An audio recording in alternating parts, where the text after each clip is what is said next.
Hi again. It's a proven fact that human beings radiate an energy based on their level of consciousness. Some of us are just more perceptive than others. Yet at the basis, everything is simple. It's people's thoughts about it that complicates things. The answer to everything is to love more. There are some people that I have met that I cannot handle being next to. Their energy is so strong and toxic that I can physically feel sick when I'm around these people. And these people tend to repel a lot of other people, but there are a few that they can get along with. As a high sensitive sentient, I feel energy, and this deeply, where some others may not. A clairvoyant may see this person's pain, because if someone is repelling energetically, you can bet on it, they're hurting inside. And whilst these people may be able to see this hurt, I personally feel it, and that's what causes the repelling. And this is something we have to overcome, to learn to understand that actually what we're being repelled from is what's going on within ourselves, because we're picking up on it. A clairaudient may hear this pain in these people's voices, and they pick up on it that way. But with clairsentience, we're able to even transcend the internet. So if somebody is feeling hurt and feeling pain, that comes across as a feeling, even across many, many boundaries, barriers, and many miles. So it doesn't require for anyone to speak or even see them. We're able to feel them. I've learnt a lot over time that what I'm feeling when I'm feeling repelled is a projection of their own self-fear. And thus I've learned that it is these people who are most in need of love and understanding. The reality is, hurt people hurt people. I know I've acted in response to my own feelings of hurt with words that I know will hurt before. And when these interactions happen, for me, it just exacerbates it, it grows, it makes it big, because suddenly becomes an interaction of feeling. So this person's feeling, I'm feeling repelled, I'm attacking back, I'm hurting that person, I'm hurting because I've hurt that person. But I know that this is how pain patterns get passed on in generations after generation, and we must be the ones to break the chain. To try and understand those who are emotionally hurt will respond in an emotionally hurt way. We must meet anger with sympathy, contempt with compassion, and cruelty with kindness. Greet grimaces with smiles. Because when somebody frowns at you, is walking along in drudgery and unhappiness, their face is about them, that's what they're feeling. And sometimes we tend to look at somebody and they're frowning away, and we think, oh, what have I done? And take that on board as, these faces are being pulled at ourselves because this person hates us, or we might have done something. Love is the weapon of the future, and our future depends on it. The response is to love more. And so we must love those that repel us more.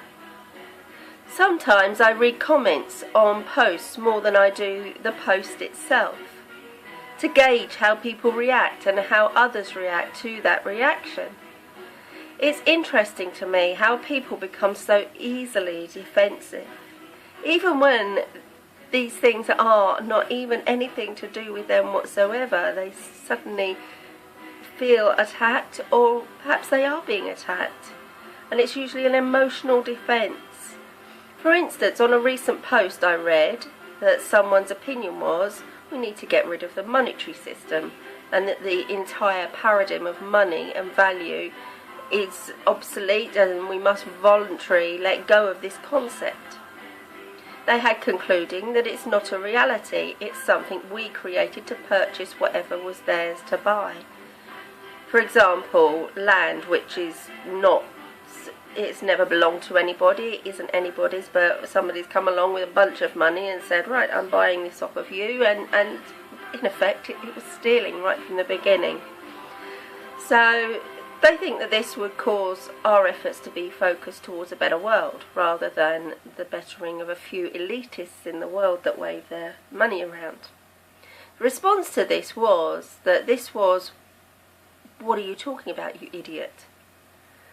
Money isn't the problem, idiots like you are. I bet you don't work. You're the problem, you're the sickness. That's what we need to do, we need to get rid of the sickness.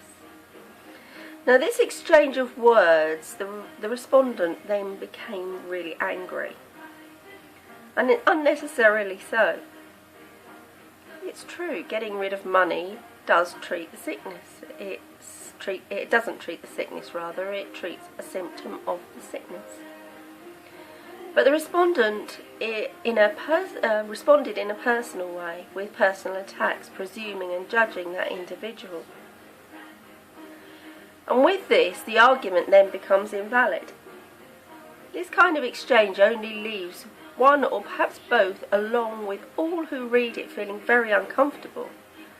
Or they may join in and add their own view to an already broken and now meaningless argument that might, in the beginning, have had the potential to bring enlightenment to a very important subject. So it's both a blessing and a curse to feel these things so very deeply.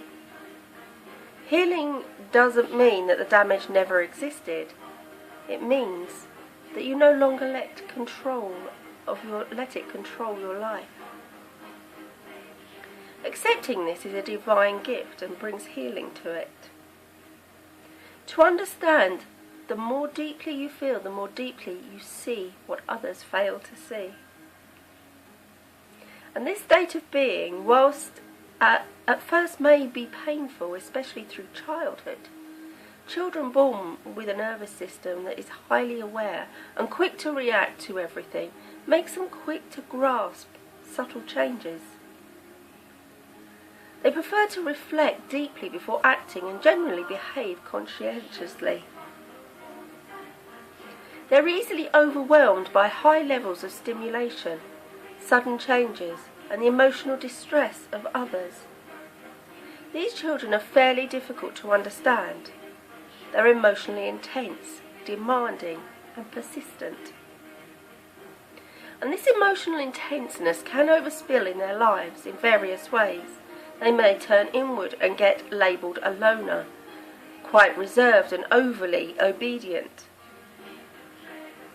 Schools will welcome this obedience, yet this kind of obedience may show that the child is actually unable to communicate their needs, or where they are not understanding subjects, that they become lost in a class of children who will speak up. They may become teachers' pet, and thus, as usually, they become bullied. These children need the right environment to outlet their personal creativity and gifts and be recognised for them. To ensure that they are seen as the beautiful light that they are in their own right, and where conformity is not an issue, and where personal expression is allowed, encouraged even. On the other hand, there are those children that may, in their own frustration at being misunderstood, rebel and become very outspoken in inappropriate ways, and be seen as a problem, especially in the education system that expects obedience, where everyone is expected to work as a team. These children, upon seeing a friend told off in a classroom, might feel the pain of that other child. And this is something that isn't easily understood, that this child can be picking up that fear, that unhappiness at being told off, even though it's not about them. And these children tend to be very sensitive to the controlling factor and thus become aggressive and angry. Both these children are sensitive to the emotional and physical environment after suffering in silence, and trying to escape from a system sees their rebellion as a child who demands control and needs punishment to keep them controlled. In a world that expects too much from them, where others are seemingly treated unfairly, they tend to not see their own actions as destructive. But then neither do the adults who fail to understand and react with more punishment rather than treat that child's actual needs. Allowing them to outlet their pent-up aggression in constructive ways. Boosting self-esteem, helping them with shame reduction, wise discipline which does not punish their sensitive nature, and knowing how to discuss sensitively. Many of these children with such traits fit into a new age label, indigo child and star child. These labels will sit better with the child than an oversensitive person or loner. Those words can be quite destructive in a way because they appear negative. Both people that are not by nature overly sensitive fear to be wrong. But to get on in life, we must all understand that fear is an illusion, and this type of social understanding of one another's sensitive needs isn't taught in schools. It's not taught that being wrong is not the end of the world. In fact, it's taught that it's the way to get on in life. To be in competition with your peers and to beat them in tests and races. Few parents and teachers understand this trait, and as a result, they're often mislabelled as problem children. And in some cases misdiagnosed with disorders such as attention deficit disorder. I'm not saying that danger is not real, but it is only in rare cases that danger is in fact real. Danger of not getting something wrong is not a reality. There's no danger attached to being wrong. When we fear that we are in danger of being wrong, we create anxiety, and it is so unnecessary. The more we fear, the greater danger we put ourselves in. Though fear is really because of the actual danger, it is the thought of what might happen. Fear itself is a choice. With proper understanding and care, these children can grow up to be healthy, happy, unusually well-adjusted and creative adults. I know I did, and some may beg to differ. We can appreciate that this is a wonderful trait. It is no illness or syndrome, nor is it something new, made up, or just discovered. It's an inborn temperament, or a style that is found in about 20% of children and of nearly all animals. Anything so persistent is not abnormal. It represents a strategy of taking everything into account before acting. The other more common innate strategy is to act quickly and be first, then think later. Whilst in the case of the child who rebels, if understood, and as I say treated as normal and filtered through a creative outlet, this can serve as an important purpose for the larger society. For example, sensitive persons sense danger and see the consequences of the actions of others before they themselves do. And if they're trained to actually sense danger but know that danger is actually, the illusion, they may actually be very helpful in certain circumstances, because the trait has been somewhat misunderstood in culture, so that most psychologists and parents tend to see only one aspect of some sensitive children and call this trait shyness, inhibitedness, fearfulness, fussiness or hypersensitivity. If one could see inside the mind of a sensitive child, however, one would learn the whole story of what's going on. Creativity, intuition, surprising wisdom, empathy for others. But for all of that to blossom, they absolutely must be raised with understanding. Otherwise, as adults, they're prone to depression, anxiety, shyness. Many, like myself, have a constant battle to overcome. Spiritual self-awareness has certainly helped me to overcome a lot, to step beyond my own personal comfort zones. My fight for my sons has also played a big role in forcing me to stand up and speak up, as I'm doing right now. I'm trying to help others as well along the path, and I hope that's what I do as well when you all listen to what I have to say here. And I really do hope that this resonates with a large amount of people out there, because I know that there are a large amount of people out there that this would be in tune with.